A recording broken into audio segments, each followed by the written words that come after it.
Go ahead and bring up our next panel right now to talk about drought in the southern tier of the state. We've got Jim Broderick from the Southeastern Colorado Water Conservancy District, Cleve Simpson from the Rio Grande Water Conservation District, and Bruce Whitehead from the Southwestern Water Conservation District. And if we could call them to the stage now. Good morning, everyone. My name is Jim Broderick, and I'm the Executive Director of Southeastern Colorado Water Conservancy District. We deal in a business that is taken for granted. In 2000, life was good. We had lots of water. Everything was wonderful. And then came 2002. And then 2003 to 2006, we kind of recovered from a drought that changed the way we manage. Let me say that again, changed the way we manage. We managed water in a way that we had to recognize that supply was limited. And utilities, large or small, could not build infrastructure by themselves. Reality was reshaped. Well, guess what? We're back again.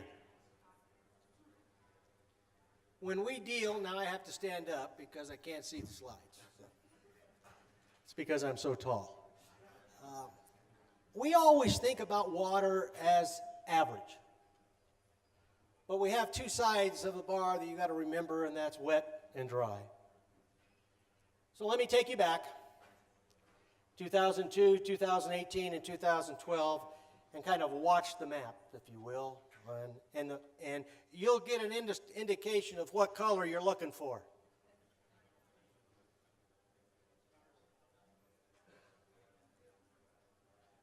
How's that color? Because that's what we've walked ourselves into on a drought. So they've asked us to talk about what this year meant to us, and this is the strangest water year I've seen since I've been here. We thought we were going to have a lot of snow. We thought we were going to have lots of water. We thought it was going to be a really good year. And then all of a sudden it started to shift, at least in the Arkansas.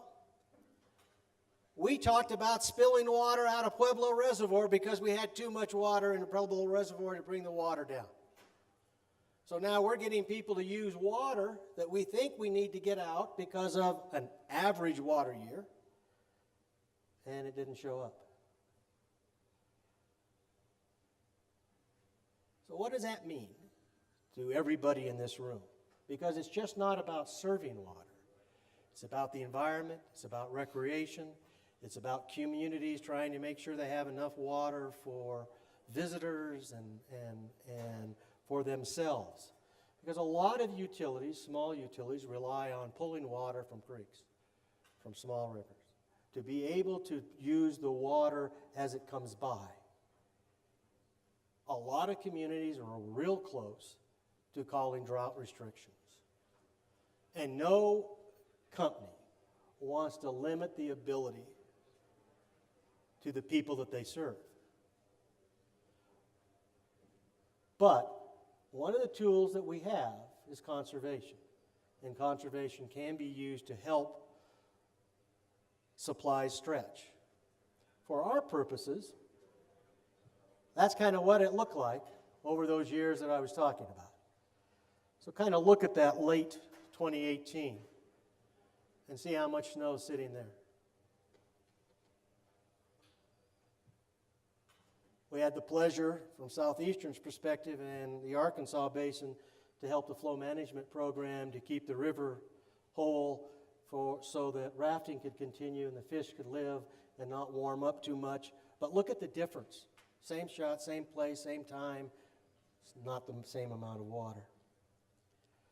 I pulled this slide from Bill Tyner, did a presentation to our board last week. This slide pulls native flow in the Arkansas and kind of gives you an illustration of where it sits. And so I want you to make sure that you understand that we have ups and we have downs, and we're in a down period right now. This last year, by the way that they category years, it was just a dry, not a very dry, but a dry for the Arkansas. So, I have some solutions. We have a woolly bear scale that we are going to be using this year. We've bought about 200 of them. We've got them scattered all around our collection system. We're going to go up and see if they change from, we're really looking for a really snowy winter. So the one we're looking for is the second from the bottom, second from the top. What I hope doesn't happen is the bottom picture, it just curls up and hides again. If you look at that chart, I want you to look at December 1st and January 1st. And if you pull all the records of the historical water flows, you'll see at that point you can start to see what kind of year you have. In the research that we've been looking at, there were only 2 years that don't fit that pattern. And they were outliers, we believe. But you could determine if you were going to be above average or below average. And so far, that's held. The question I keep asking is, there has to be an indicator to know what's coming, instead of waiting until May 1st to say this is what you have. And so I hope from the lessons that we've learned over the last year, we'll be able to start giving you better information so you can have an advance warning of what a year's going to look like.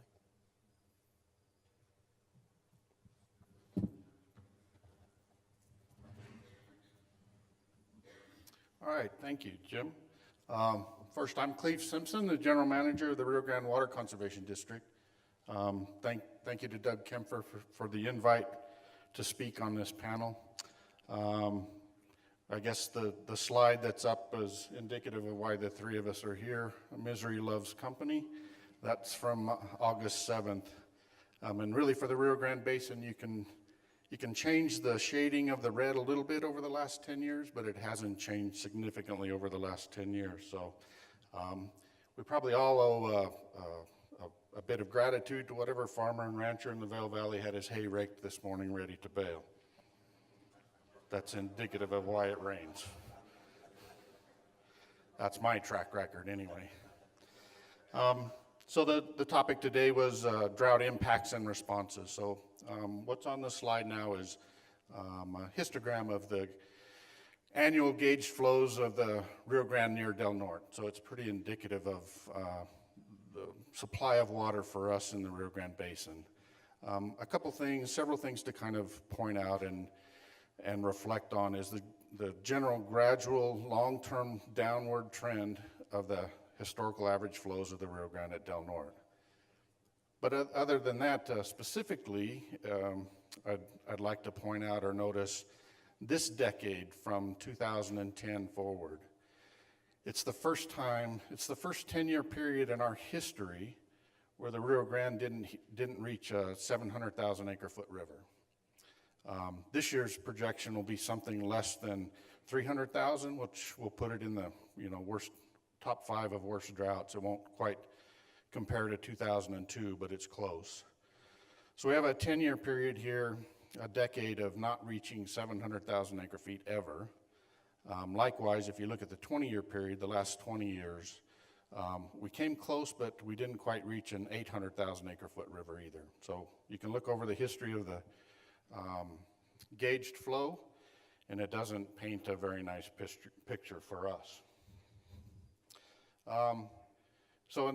Then that's indicative of what we kind of use as a tool to characterize our impact. So this is really a change in our unconfined aquifer storage. We don't have an abundance of surface water storage in the Rio Grande, and we rely heavily on our aquifer systems, an unconfined and a confined system. And we've really been tracking this since 1976. The district monitors a series of wells, and we gauge the change in our unconfined aquifer. So you could see, and this just represents what occurred really since 2002. Prior to 2002, as Jim kind of talked about, we were fairly stable and sustainable and consistent. 2002, our aquifer took a 400,000 acre-foot decline in a single year. We pushed that downward over the course of the next several years to over 1 million acre-feet decline. So that's been the challenge and the impacts of, truly climate change in the Rio Grande Basin, and a reality we have to live with of a declining water supply. I would highlight, as Jim Salzman talked about yesterday, scarcity leads to rules. Well, this is a reflection of the scarcity that we're dealing with, and now we're waiting for rules and regulations for groundwater withdrawals. There was a court hearing earlier this year, and Judge Patty Swift is putting together her thoughts, and we expect a ruling from her hopefully by the end of this year that really will have a significant impact on our responses to drought. Those rules very generally require groundwater withdrawals, those folks that are making those withdrawals, to replace or mitigate that injurious depletion that those depletions cause to senior surface water rights. But uniquely, we also have to create and maintain a sustainable aquifer. Again, unique to Colorado and maybe in the West. So with the precipitous decline in the aquifer starting in 2002, in conjunction with watching what had unfolded previously on the South Platte with groundwater withdrawals, the district and the community really came together to be more proactive and respond to declining water supply. And we did that through the formation of what was really the first subdistrict number 1 of the Rio Grande Water Conservation District. So our response, well, and I'll say that this year they're in their 7th year of operation, so 2012 was their first year. And you can see really, hopefully, the aquifer hit its lowest point in September of 2013 and was really trending well. We were making progress. We were responding to the drought conditions and the limited water supply. We were doing that primarily through fallow programs. So in cooperation with the federal government and the state, in a CREP program, we, as of to date, had fallowed about 10,000 acres within subdistrict number 1. There was some reduction in irrigated ag outside of fallowing just because of the water supply. So we didn't have enough water supply, so a number of producers are farming half circles. We're actively pursuing conservation efforts with NRCS, but ultimately there's just less irrigated acres in the valley. So prior to this year, we had made some pretty significant, steady progress towards, we have a goal or a mandate within our plan of water management to reach a sustainable point. So much like the conversation yesterday about Cape Town, we know what our day zero is. It's May 1st, 2030. If we don't move that chart from where it's at now up to that 0 point, by 2030, we run the risk of the state engineer then cease and desist orders for about 3,000 wells in the San Luis Valley. So farmers are pretty ingenious and working to respond. We just haven't had the level of support from Mother Nature that we really had anticipated. So the responses in the valley, at least from the constituents in Subdistrict 1, which is about 170,000 acres, they've been actively responding to those conditions and working towards improvement. So that's kind of our situation in the Rio Grande. If we can have the next CWC conference in Alamosa and make it rain, we would really appreciate that. Thank you.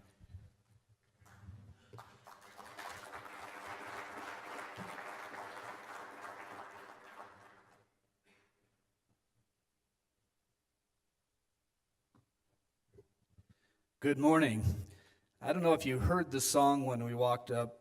I picked it out. Kelly helped me pick it out back in the sound booth. Thank you. And that was Have You Ever Seen the Rain by Creedence Clearwater Revival. And it's been a long time for folks sitting up at this table. There hasn't been much rain. We're still hopeful. Uh, this is the San Juan and Dolores, and for those of you that don't know, those are major tributaries to the Colorado River system. So different than the two other presenters, I'm from the West Slope, Bruce Whitehead, Southwestern Water Conservation District.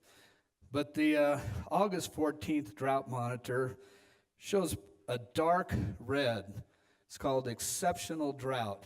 Now, usually you'd think of exceptional as being a good thing. I can assure you, exceptional drought is not a good thing. And that real dark red in southwest Colorado, northwestern New Mexico, into Arizona, parts of Utah, have seen terrible, terrible conditions. I did want to comment on a little bit on Cleve's presentation. There's a little bit of dark red over on the Sangre de Cristo range, and that hit me personally because I have water rights on Trinchera Creek, but the Sangre de Cristos have suffered as well through all this. Just a plug for those folks, we need it to rain there too. Just a couple of things to touch on about the impacts of drought. Everybody finally heard, we don't get Denver TV, most of us down in southwest Colorado, but I'm one of those that do, and I finally saw the drought on Channel 9 News. 416 fires, what brought it to everybody's attention. June 1st, I was in a meeting, we walked outside for a break, and we could see smoke to the north. We knew that wasn't a good thing. And then there was the Burro fire that started kind of up in the headwaters of the Dolores about a week later. But on the 416 fire, about 55,000 acres burned up in the Hermosa watershed. You heard Congressman Tipton talk about that and the protections. Costs so far around $27 million, probably will increase because of the impacts we're seeing now. But it's hard to believe there were no buildings lost, and I have to credit the firefighters for their efforts. They got on it quickly, they had a good aerial attack, but really what slowed it down and stopped at 55,000 acres was one good rainstorm. Mother Nature's the one that really helped out. But with those rainstorms, now this watershed is north of Durango. Hermosa Creek is a major tributary. It also is a little bit around the corner on Elbert Creek and up near the Purgatory ski area that many of you are familiar with. But a good rain came down and brought down ash and debris. And this is a headline from Durango Herald, July 18th. Thousands of fish killed by rain runoff carrying ash and debris from the 416 burn. So we are now just starting to feel some of those impacts, not only from the drought, but now the runoff off of this watershed that has been scarred and will be scarred for a number of years. Keep in mind, this is a Fish and Parks and Wildlife quoted, thousands of fish struggle, and this is probably all the way to the New Mexico state line. These were gold medal waters on the Animas River. Big tourist area, big boating industry, and on top of that, now we're seeing ditches that are being filled in with ash and debris that have totally clogged the flows on the east side of the Animas, the major ditch system. They told me they normally have a track go in about once a year to clean the ditch, and they have 3 on site now. They're cleaning after every storm. But we're talking about the impacts and the reactions. I think there is a message in this about drought. These conditions really are very, very similar to 2002. And I was with the State Division of Water Resources at that time. And I thought, I hope we never see one of those again. And here we are. I think you heard Jim and Cleve both talk about that. Very similar snowpack to 2002. Runout projections very similar. Our high snowpack this year was 52%. And we peaked on almost all the river systems May 10th or 11th, which is 3 weeks to 4 weeks earlier than normal. And most of the flows on all of our rivers throughout the basin are probably going to be about 20 to 30% of normal. But the previous year, we had a relatively normal water year and had some carryover storage in the reservoirs that we're fortunate to have in our part of the state. I think the Dolores Project and Mike and Ken are here, went in with about 70% capacity, which is a great thing. You think it won't be too tough to fill a reservoir. Well, it didn't. None of our reservoirs filled, but they did use that water this year. It helped. It didn't solve all the problems. And it's likely if we don't see a better snowpack next year that we're really going to be hurting, because these are a couple slides, one from Lemon Reservoir, federal project, and the other one from Vallecito Reservoir. And I talked with Ken earlier on the Dolores project. They've used all their available storage. And you can see we just tanked out to the either dead pool, and there won't really be any carryover storage going into the next year. But it shows the importance of having a good to average year, being able to store some water, carry it over, and use it the following year. Not quite the same that Cleve is dealing with on aquifer storage, but it's a much quicker reaction. The La Plata River, I put this up here kind of because it was indicative of some of the flows and the relationship to 2002. And you can see what the average flows will be at Hesperus, which this is a compact river, a smaller river, but difficult compact. And you can see that the flows have tracked up and down fairly close with 2002. And a lot of the flows throughout the basin have been in and out of record low flows for that time of year. So I think it really come down to the monsoons and whether we get good runoff from the monsoons this year. We had a little bit of a start and then it quit. And we're back down now to probably 2002 levels. But this river system, with the help of CWCB and the Colorado Water Resource Power Development Authority, was big assistance in building Long Hollow Reservoir on the lower end of the La Plata River. And they went in, I think, with about a little over 1,000 acre-foot of carryover storage, stored a little more throughout the winter time, not knowing what the year was going to be like. But those reservoir releases assisted with making compact deliveries to New Mexico and allowing the irrigators to get some irrigation by exchange. So reservoirs began to anticipate climate change, and the changes in the big flow years and the low flow years are critical to our basins in this state. We had a couple other things that were interesting you don't see coming. One was in Durango, where all of a sudden the city said, we're no longer going to allow people to haul water out to the county. It's a water short year.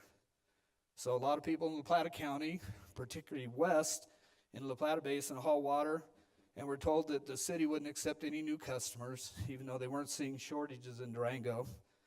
But the other one was a recent call for in-stream flow by the CWCB. August 3rd, they were short of water, and you can see early on the graph where August 3rd is at. They started administration on the river August 4th or 5th, Division of Water Resources, saw representatives here, and the flow actually dropped down through there. A couple reasons.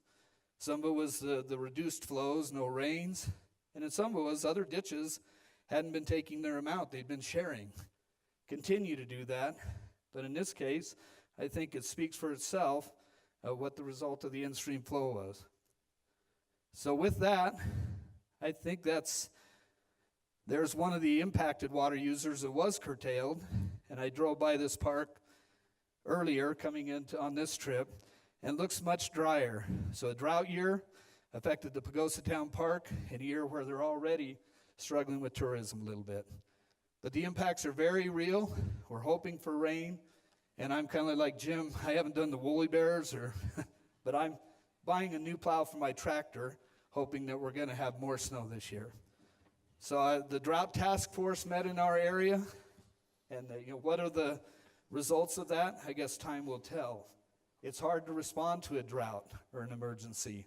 Floods are much easier, the money comes pretty easy, but the results of drought are long-term. So we'll check in with you next year, see how it's going. Thank you. Bruce, and we do have a couple of questions here from the back here. This is first one's for Bruce. How much of the Animas La Plata project, even though restricted on use, is able to be used for an emergency year like this? So how much is ALP helping you? That's a great question, and thank you for bringing it up. That is one reservoir that we have in southwest Colorado that is near full. And with the change in the legislation and the Settlement Act, There is no irrigation use out of the project. It's limited to municipal and industrial supplies. So far, the only use out of that has been this year was to water authorities, the Lake Durango Water Authority that now has a pipeline that goes up for treated water in the western part of La Plata County along with La Plata West. And those were the only uses so far. In Colorado, this reservoir actually sits down a little lower on the Animas, and so I think there are New Mexico components to this, and there could be some releases this year to supplement the supplies in New Mexico, but likely not in Colorado. Great. And this is maybe a good out question for all the panelists going out into the session. What is your plan if you have the next 2 or 3 years of drought like this year? So what is your plan if the next couple years are like this year? I'm thinking retirement.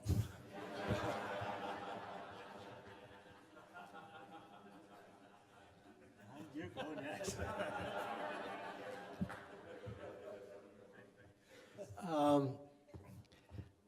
That's an option. A couple of things. The 2002 drought woke up at least the Arkansas Basin from a standpoint of the way we managed water and the way we stored water.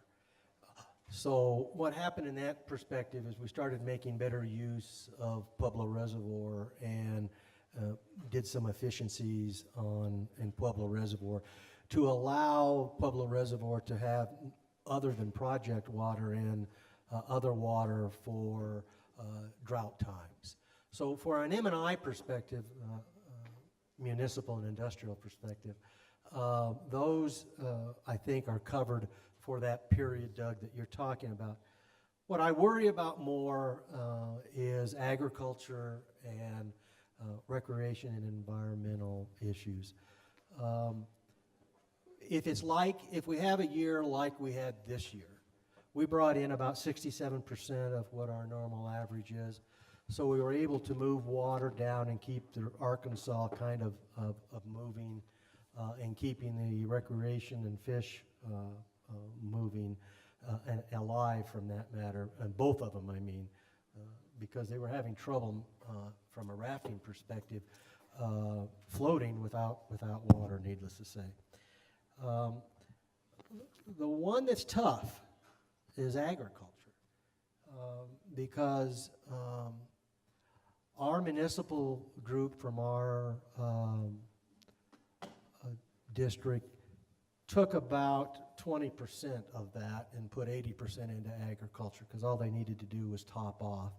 So agriculture got an additional amount. But even at that point, the native flow in the Arkansas was at one of the lowest it's ever been. And not only was it low, you have to break up the Arkansas into segments, and the upper segment is exceedingly low.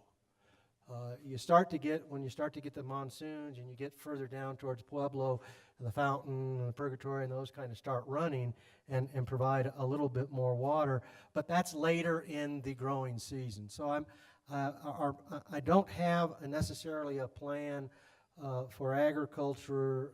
We allow carryover of winter water and of other water that they can use for a period to start the season. It just doesn't move over. So we were discussing this morning earlier, and I'll let go, is we always worry about drought when we're in drought. We don't worry about drought when we're out of drought. For a flood, you automatically get dollars because there's damage.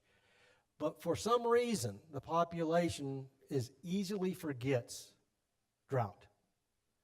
And so I think that we should learn our lessons from the state. I think we should learn our lessons from California. Imagine a 6 or 7 year drought. What is the state of Colorado doing about that? What are we as water providers doing about that? For all parts of the water industry, not just for M&I, but for the whole spectrum. What are we doing and what plans are we putting in? And at this point, I don't have an answer to that. Well, I can't retire yet, but I'm right up against the point I may go back to law school, maybe. So the Rio Grande will be unique in continued drought conditions, given the statutory requirement of creating and maintaining sustainable aquifers. So we only have one sub-district up and running this year. We'll have 2 more, hopefully next year. We just got state engineer approval of the second sub-district's plan of water management last week. So the expectation is to have 2 more operational next year, and then the following year, 3 more. So each of those have requirements. How we manage the drought will be a challenge, but we have a statutory requirement. We have to. So you'll see fallowing, you'll see farmers transition to different crop types.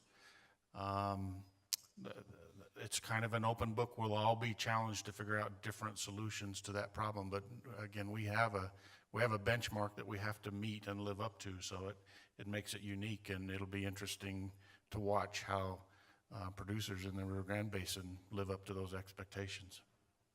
Thank you.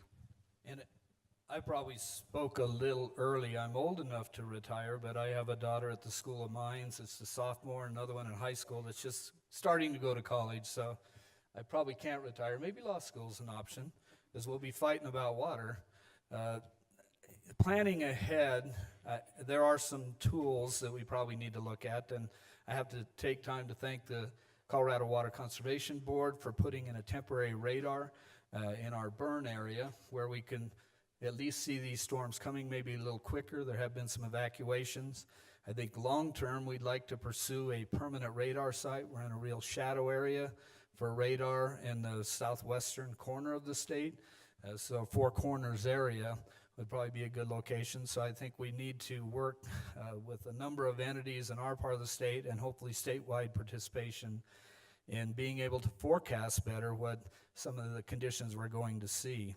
I think our district recently, not recently, in the last few years, and will continue to be, maybe more so after the drought, is more involved in discussions on the Colorado River and the conditions we're seeing there, and more in particular drought contingency planning and how that may impact uses in the future in our basin.